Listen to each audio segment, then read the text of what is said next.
নষ্ট হয়ে যাবো।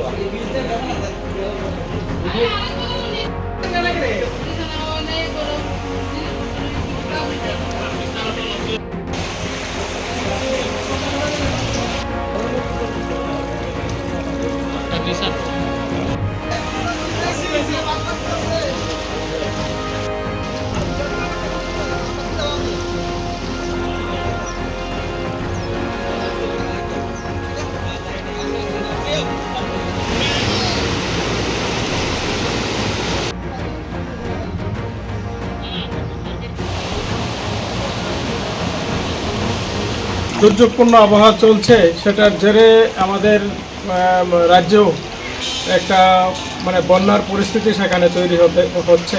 আপনারা জানেন গতকাল থেকে মুষলধারা বৃষ্টিতে আমাদের এই খয়েরপুর এলাকার বলদাখাল, যেটা প্রত্যেক বছরই সেখানে আমাদের একটা ভয়ের কারণ হয়ে দাঁড়ায়, যে বৃষ্টি হলে সেখানে জল জমে যায়, মানুষের বাড়িঘরে জল ঢুকে যায়। তো এটা কালকে এত পরিমাণে বৃষ্টি হয়েছে কালকের দিন থেকে রাত্র পর্যন্ত।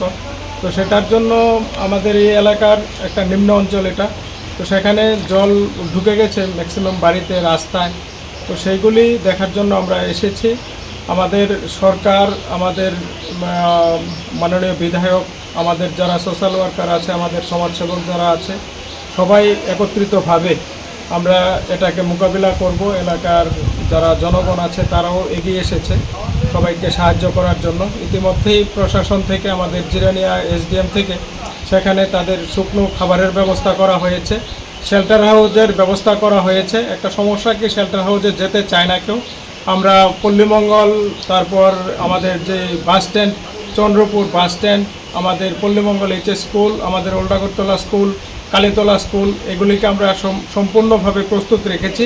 যখনই দরকার হবে তখনই আমরা সেখানে মানুষ নিয়ে রাখতে পারবো। তাদেরকে শুকনো খাবারের ব্যবস্থা করা হয়েছে অলরেডি, এসডিএমের অফিস থেকে সেটা আনা হয়েছে, পঞ্চায়েতে এসে গেছে।